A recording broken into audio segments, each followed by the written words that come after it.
The Bhagwad Gita is one of the greatest books of knowledge, if not the greatest, of knowledge and wisdom regarding human life, regarding how the brain works, how the psychology of the human being works, and the importance of duty. It is a myth that Gita is meant only for those who opt for sannyas, that is, renouncing the world. It would be wrong to infer that reading or study of the book takes you away from life.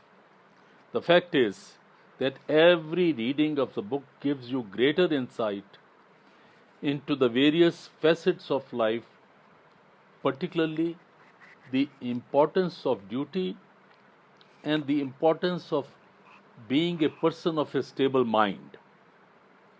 The book comprises the dialogue between Lord Krishna and Arjuna. It takes place at the most inopportune yet strangely befitting time, that is, right when the two armies of Kauravas and Pandavas are at the battlefield of Kurukshetra ready to fight. Sanjay, through the grace of Saint Shri Ved Vyasji, has been blessed with divine ability to be able to watch the happenings of the battlefield while sitting in the palace.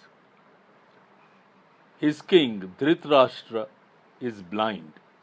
He relates these events to his blind master, King Dhritarashtra.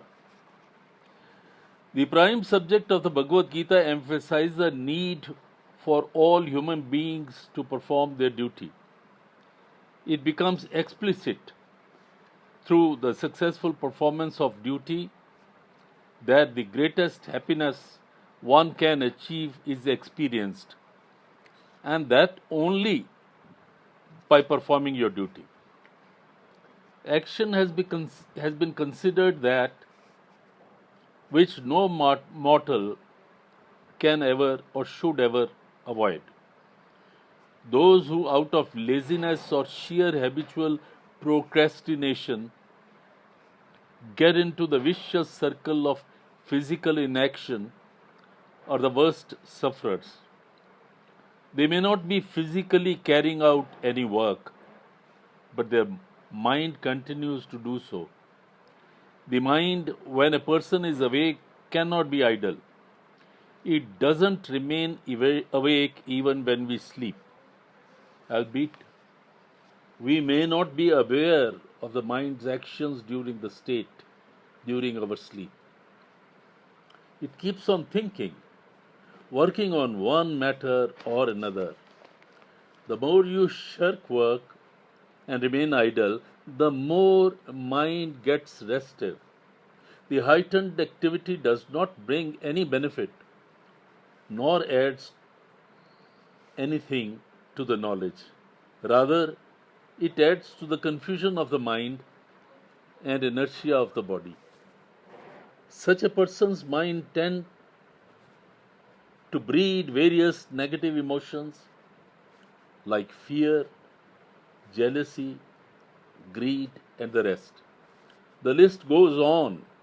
Undoubtedly, these based emotions bring misery and sufferance to the bearer. It is only the successful performance of your duty that brings you the real happiness. Your duty may vary from large, extremely important missions to simple, mundane, and unenviable tasks. All duties must be performed with the same diligence, with the same love. Thus, whilst a ruler or an administrator must carry out his assigned duty to the best of his ability, the menial worker also needs to put in his very best into the work that is allotted to him. The dialogue between Arjuna and Lord Krishna is ostensibly all about the necessity of the battle. However, while explaining the importance of this battle, Lord Krishna goes on to expound the principles that classify all human desires, emotions, and actions. The underlying thought regarding life that establishes itself is that the soul of an individual is neither born nor does it ever die. It emanates from the eternal Almighty, goes through various cycles and through good deeds, not so good deeds, and returns to its origin. It becomes one with the everlasting, omnipresent Lord, the Almighty. Since we come to the world for but a temporary period, we should harbor no worldly attachments. The world, as we see, as we feel, as we experience, including its worldly objects, is one great Maya.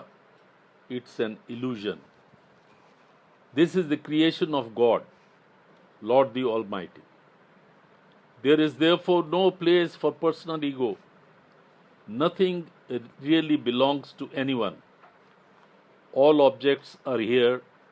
They are different manifestations of the vast cosmic energy which keeps on changing form and position. What is seemingly yours today once belonged to somebody else and will soon transfer to another. Realizing fully well the illusory nature of the world and one's own transient existence, one should practice detachment. This means that you remain in the present. You take routine actions. You carry out your duty towards your family, community, state, but you do not get emotionally attached to any person, object, or position. This is the only path to salvation. This is the only path to happiness. This is indeed the best way to live life and its full significance. The contentment experienced by a person who practices the principle of detachment is far greater than the one experienced by a person who gets involved in trivial, momentary pleasure. If we just look through our lives in the past, we find that these things are absolutely true. Wherever we have done anything with attachment, the results are not good. But wherever we are focused only on the performance of duty, without any attachment, best results have come. Steve Jobs was famously asked, "How is it that you are doing so much, creating such great things? What is the motivation? Is it money?" He said, "No. If it were money, I would not have been able to do so much. It's because I love my duty, because I love my job, because I think I have duty to the society for creating good things where their experience is good."